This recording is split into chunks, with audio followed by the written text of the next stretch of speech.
Let's make this together. This is a 14-inch wreath base. It's kind of the smallest size I like to work with, but you guys could go smaller if you wanted. Now this is our ivy stem that we're going to use to go ahead and create kind of the base for the entire wreath. And it's so easy to tear. You just take and tear those branches, and then you're just going to trim them off to about 1-inch stems. So I have 2 bushes of the ivy, and we're going to start by, basically in design school we call this shaking hands. That means you're just shaping out the pieces to go forward. You are going to need a little bit of Spanish moss close by, because that's how you're going to cover your glue. I'm a big advocate of covering my mechanics when I'm designing. So we're going to start to work our way around. I'm going to go a zigzag pattern. So we're going to start outside with one of the stems. Okay, and you see how you can see the glue? You're going to want to cover that. And you also, by adding that little bit of tension in there, you help support the stem. That's something I started doing years ago, guys. This is year 26 for me creating, designing, and having my own business. And so once I discovered how easy it was to work with that Spanish moss in there, I loved it, because it made it just so much easier to create like a little secure spot for all of your stems when they're going in the grapevine. So just take and push it in. It's going to cover the glue, but it's going to create some tension. We're going to work our way around. We're going to keep zigzagging. You're just going to go one stem at a time. So we go outside, then we go inside, and work our way around. Okay, and every time you get to that point, you're going to add a little bit of moss in there to create some tension. Here we go, working our way around. And this is going to create just a great foundation for all of the beautiful berries to go on top of. And make sure you're going into the vine. You want to kind of watch your perimeter too. There's a few steps here we're doing at the same time. I want to keep everything kind of consistent on that perimeter. And we'll work our way around. These are some of my favorite wreaths to make, because they're pretty quick and they're satisfying. And you would just be shocked how many of these you can sell, guys. Some of this type of design were my best sellers in my Etsy shop, because they are a neutral piece that can kind of work for every season. And it's really fun that the ivy is trending in something different, so we can play with some different greenery. All right, and once you pick a direction, here we're working clockwise, and you're going to see every stem we're going in is going in clockwise. That is another design principle we teach in design school, and it is about direction and direction changes and transition points, and they're important in your wreath making, because it's going to help you have a consistent look, and it helps you with the lines. When it all comes down to it, the lines create the flow of the design, and they give you that natural, beautiful look. See how pretty? We ended up with 3 pieces in the middle, and we're going to have 1 more on the outside. And if you're not ready just to start putting them in like I am, you guys can stick them in blue merinos. You can stick them in and then come back and glue them. We had 4 of those bushes, and we broke them up into small pieces, and we did the same technique we did on the ivy. So what we're going to do first this time is we're going to work around our perimeter. And with the perimeter, what we want to do is we want to be putting all around the outside the white berries, and then we'll save more kind of to the inside in a moment. So you're going to be dipping these in your glue skillet. And if you don't have a glue skillet, that's an electric skillet that's used for cooking. It's kind of a smaller one. And what we've done is we use it for hot glue. And you could do the same thing in your home. Once you use it for hot glue, that's what it's for. You can't go back to cooking in it, but it's a great tool. And you can see I'm not pulling any triggers or having to do repeated movements. I can just put things right in them. So if you are making a lot of wreaths, it's just a really super easy way to do it. So I'm going to start off with putting 3 in each section out here on the outside. If you don't need to cover it with glue, if it goes in nice and tight, then you can put the Spanish moss on. We're gluing each piece in, but you don't have to put the Spanish moss if you don't want to. And these are going to go in the background of our design. So in design school, I'm always going to teach you about the foreground and the background and what's going in the middle zone of the wreath. All of that's important to kind of draw the eye in or out or up or around, depending on the lines we're creating. So right now we're going in the background, and the neat thing is all of the components and pieces we sell on Keleas.com are all great pieces that are wired. They're going to have beautiful, easy to manipulate wires inside each piece that make it so much easier to design. You see how I just brought that ivy up? Like, all of that is just priceless when it comes to making your work quality. You want your work to be quality, not only so your house looks beautiful, but if you decide to sell your pieces, if you want to get in and learn Etsy with us and learn how to market yourself better on all the social media, and come and join us in business coaching and in our design school, these little details matter, okay? Because we can teach you how to market and do all the things, but your product's gotta be at a good caliber so we can hopefully have a great demand for it. And set yourself apart. Even if you're one of our craft show students, we have a lot of students who do craft shows, and the way they set themselves apart is by coming and joining design school and learning designs that are not made with things from the big box stores.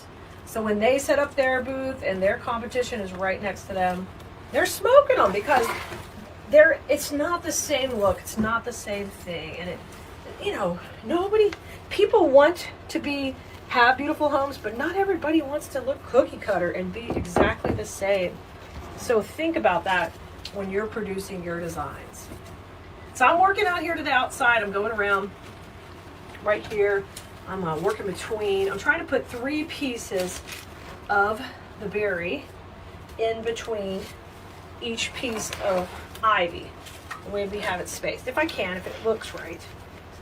You may get 2 or 3. Either way is fine.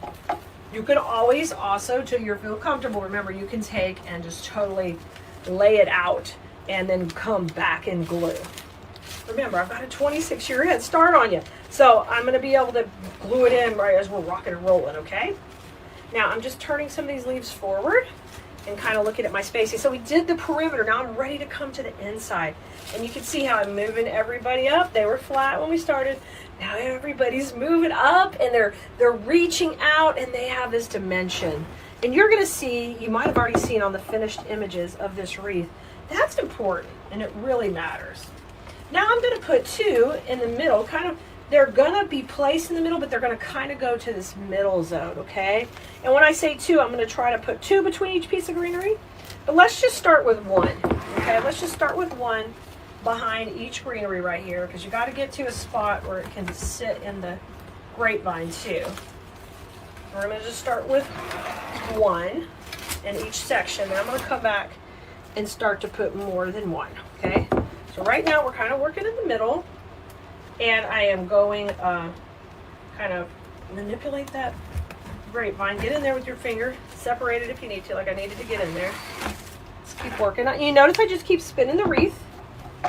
That's so I can just keep working, going the same direction, not losing my flow. I just spin it around. And I'm making this on a table with you today, but you guys can make this on a wreath stand if you want to make it in front of you.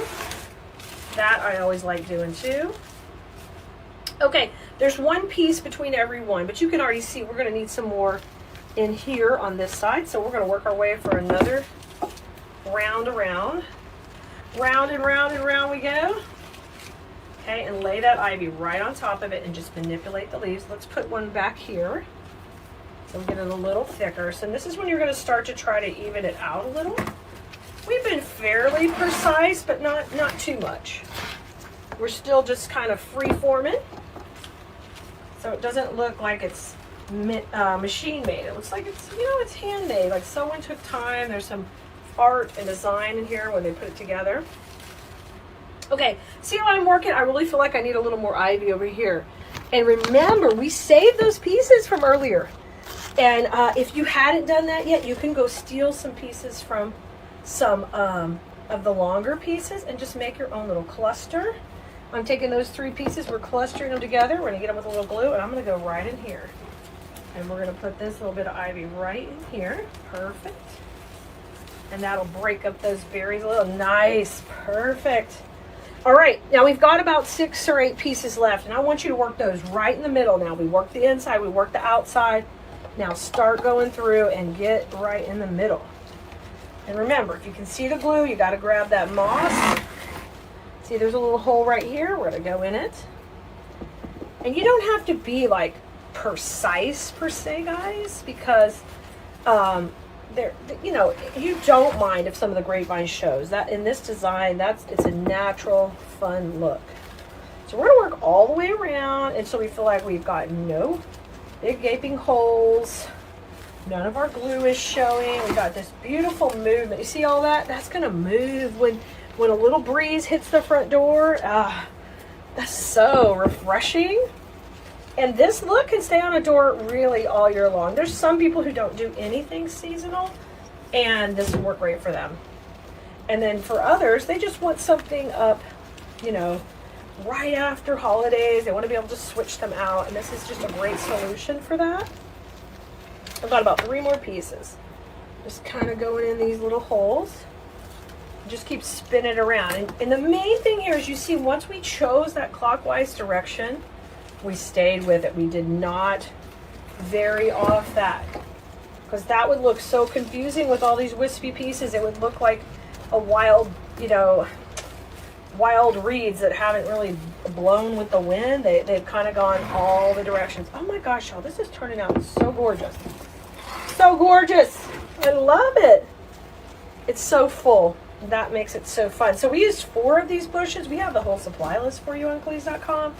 You can ask for it here or text us at 832-734-5201. You just want to text us the word list, and it'll shoot you all the most recent supply lists. If there's any on there that are password protected, that's because that's for design school students who have, whenever I put out something new, they get first access to the supplies. So if you see that, just know that's for design school. And the others are available for those who aren't students to just jump in and give it a try. Look how gorgeous.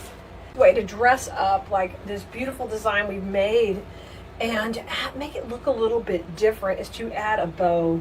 And the 3-loop bow that we just showed you how to make is just perfect for this. And I like to put it down here at about 7, 8 o'clock. If you think about the clock hands on the wreath, they look just lovely poked right into here. So just take, you've got your cable tie right there, just take and reach down and go between a few pieces of the greenery down here and grab some of the grapevine. Just kind of move some stuff out of your way. You don't need a whole lot of, you don't have to put it down deep or grab all of this. Just move it out of your way a little. And then grab a little of that grapevine. The cool thing is you can put this loose or tight, however you want it to look. I'm going to get it tight so we can kind of tuck it in there. Then just cut off that little tail end. And this, you know, we're adding this to this wreath to make it look beautiful, and it's part of our design. But literally, you can dress up an older wreath you have so easy by doing this also. So this is kind of one of those tips that you can use in a number of ways. And did you see how I let some stuff overlap it? In design school, we call that breaking the plane, and it's an important part of our design because we like our pieces not to look like they're just set in, but like they're part of the design and they flow together. And then just take a couple minutes and curl up your tails. Just do some nice little curls, and those will flow beautifully down into your design. And look how sweet that is with the bow and the curls. Just adding that little touch to the finished design. Isn't that adorable? This is a gorgeous, trending, like classic look that's never gonna go out of style. I'll see you next time, Blue Merinos.